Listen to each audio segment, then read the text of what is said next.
Dalam konteks organisasi, supervisi merupakan bagian dari administrasi dan manajemen. Nah, sedangkan supervisi sendiri itu artinya usaha mencapai hasil yang diinginkan dengan cara mendayagunakan bakat atau kemampuan alami dari sumber-sumber yang memfasilitasi. Sedangkan orang yang melakukan supervisi ini disebut supervisor. Kalau supervisor sendiri itu artinya adalah jabatan dari struktur organisasi yang memiliki wewenang atau kuasa untuk menurunkan perintah kepada bawahannya atas utusan atasannya. Nah, di sini saya akan menjelaskan tentang peran dari supervisor. Peran dari supervisor yang pertama itu adalah sebagai pemimpin dan manajer. Yang kedua, mewakili nama perusahaan dalam berbagai macam interaksi sosial. Yang ketiga, barisan terdepan dari manajemen yang berhadapan langsung dengan pelaksana. Supervisor itu dibedakan menjadi dua, yaitu saat supervisor menjadi pemimpin dan supervisor sebagai manajer. Ketika supervisor itu menjadi manajer, berarti dia bertanggung jawab atas pengawasan, bekerja sesuai sistem, prosedur dan administrasi, dan yang terakhir, jabatan ada di SK perusahaan. Lain halnya dengan supervisor sebagai pemimpin, berarti dia harus mendorong, menyemangati, dan memberdayakan bawahan. Lalu dia juga harus memberikan visi, tujuan, dan arah organisasi dalam jangka panjang. Dan yang terakhir, tidak hanya sekedar jabatan, namun dia juga harus memiliki semangat jiwa yang melekat. Sebagai supervisor, kita juga harus memiliki keterampilan, yaitu keterampilan konseptual, keterampilan teknis, dan keterampilan antar manusia.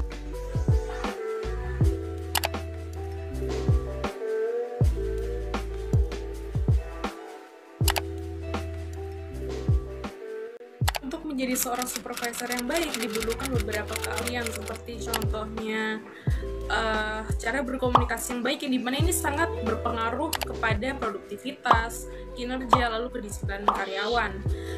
Dengan ini menyatakan bahwa semakin besar kedekatan komunikasi antara seorang supervisor dengan karyawan-karyawannya, semakin baik pula kedisiplinan, produktivitas, dan kinerja karyawan di suatu organisasi tersebut.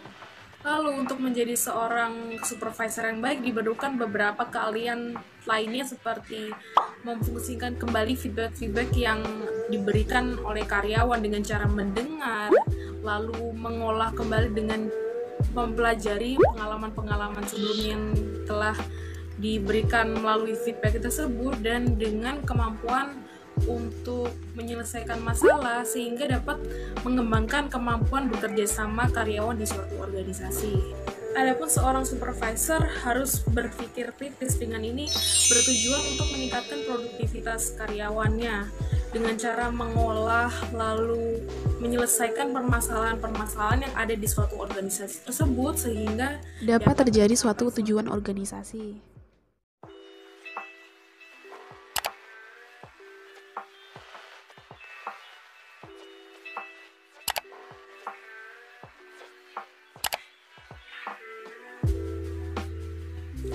Oke, di sini saya akan menjelaskan tentang apa itu POS. POS sendiri adalah singkatan dari Planning, Organizing, Actuating, dan Controlling. Yang pertama ada planning. Planning sendiri atau rencana dibuat agar perusahaan dapat lebih maju, lebih besar, lebih dikenal banyak orang. Nah, di planning ini juga terdapat hal-hal yang harus diketahui. Dalam singkatannya yaitu SMART. Yang pertama S adalah specific, measurable, achievable, realistis, dan time. Selanjutnya adalah organizing. Jika planning sudah matang dan sudah jelas bagaimananya, segera diorganisasikan dan dibagikan atau diberikan job description terhadap per divisinya agar rencana itu dapat berjalan dengan lancar. Selanjutnya ada yang namanya actuating.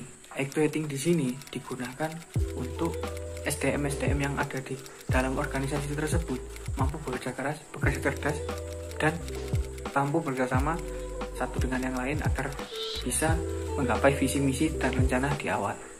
Setelah itu ada yang namanya controlling. Controlling di sini bukan hanya mengawasi setiap hari atau setiap saat, tapi juga memberi deadline, dan jika ada kendala atau suatu masalah segera diselesaikan dan dievaluasi bagaimana caranya.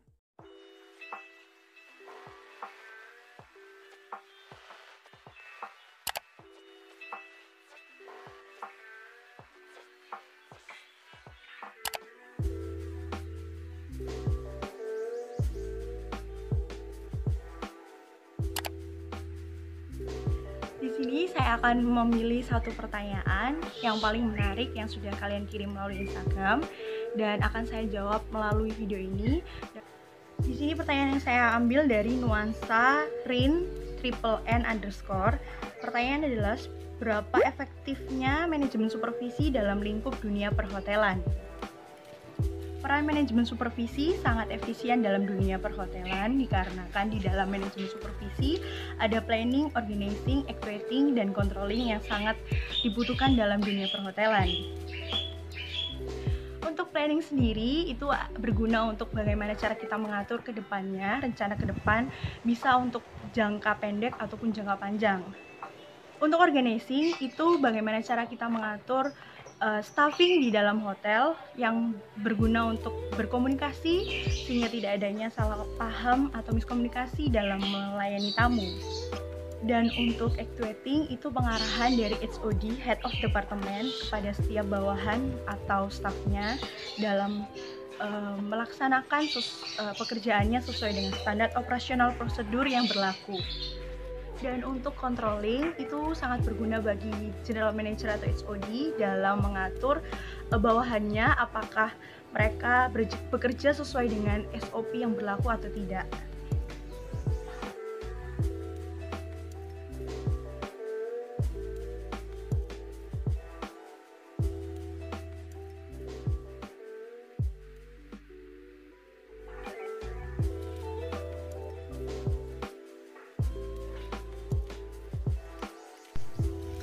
Saya sudah menerima beberapa pertanyaan di Instagram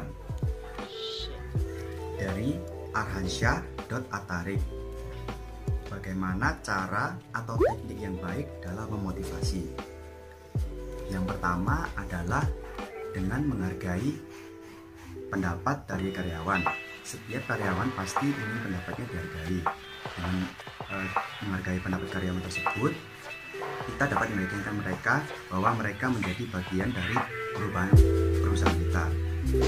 Yang kedua adalah memelihara hubungan sosial yang baik. Hubungan sosial yang baik dapat dipelihara dengan komunikasi yang baik. Contoh kecilnya yaitu ngobrol di sela-sela makan siang atau istirahat, atau sekedar memberikan nasihat atau wejangan. Yang ketiga adalah memberikan apresiasi kepada karyawan. Apresiasi dan bisa bentuk bonus tahunan, insentif bulanan, dan lain-lain. Yang terakhir dan yang pasti adalah memberikan kesempatan kenaikan karir.